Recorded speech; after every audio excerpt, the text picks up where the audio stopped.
নমস্কার বন্ধুরা, চলে এসেছি আজকে একটা নতুন রান্না নিয়ে। একটা শোল মাছের নতুন রেসিপি তোমাদের সঙ্গে শেয়ার করব।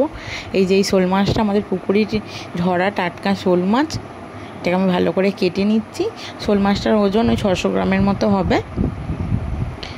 এটাকে ভালো করে পিস পিস করে মুঠির সাহায্যে আমি কেটে নিচ্ছি। এই যে একটা ইউনিক নতুন রেসিপি তোমাদের সঙ্গে আজকে শেয়ার করব। তো চলো মাছটা আমি কেটে ধুয়ে বেছে নিয়ে চলে আসি।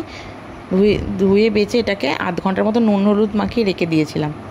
তারপরে যে কড়াই চাপিয়ে দিয়েছি, মাটির উনুনে আমি রান্নাটা করছি। কড়াইয়ের মধ্যে মাছের পিসগুলোকে লাল লাল করে ভেজে নিচ্ছি। মাছগুলো সব ভেজে নিয়েছি। এবার আবার কড়াই চাপিয়ে দিয়েছি, কড়াইতে তেল গরম করতে দিয়ে দিয়েছি। এখানে পেঁয়াজ কাঁচা লঙ্কা কেটে নিচ্ছি।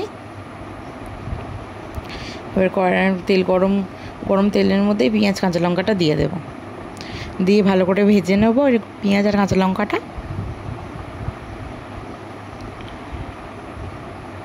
লাল লাল যখন কালার চলে আসবে তখন এর মধ্যে দিয়ে দেব 1 চা চামচ হলুদ গুঁড়ো।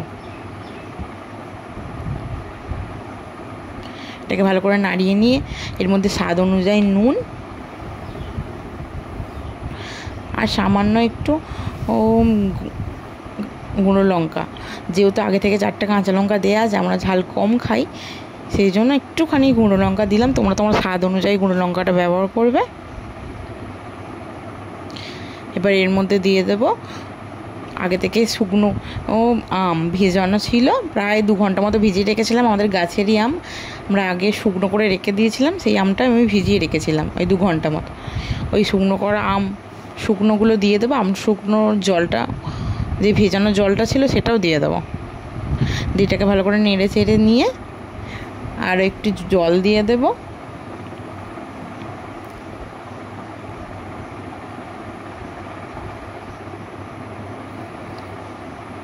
এবার এটাকে ফুটতে দেব। তোমাদের কাছে যদি আম শুকনো থাকে তোমরা এর পরিবর্তে কাঁচা আমও ব্যবহার করতে পারো। পরে আগে থেকে ভেজে রাখা ঝোলটা ফুটতে আরম্ভ করলে আগে থেকে ভেজে রাখা মাছগুলো দিয়ে দেবে এর মধ্যে।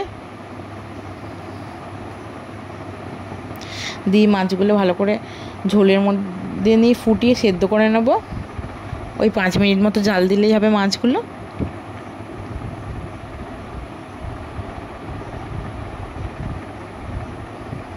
ভালো করে উল্টে পাল্টে মাছগুলো এর মধ্যে দিয়ে সেদ্ধ করে নেবো মাছটা দেখবো যখন একটু ঝোলটা ফুটে কমে এসেছে, তো তার মধ্যে এর মধ্যে দিয়ে দেবো হচ্ছে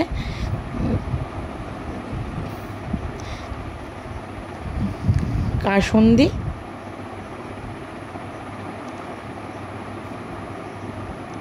যে কাসুন্দিটা আমরা এমনি সাধারণ দোকানে মুদি দোকানে কিনতে পাই, ওই কাসুন্দিটা।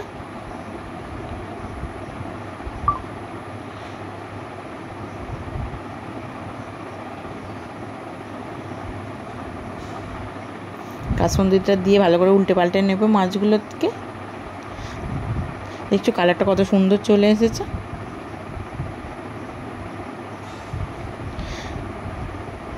এবার এর মধ্যে দিয়ে দেবো হচ্ছে সর্ষের তেল, কাঁচা সর্ষের তেল ছড়িয়ে কিছুটা। এটাকে এবার ঢেলে নেব।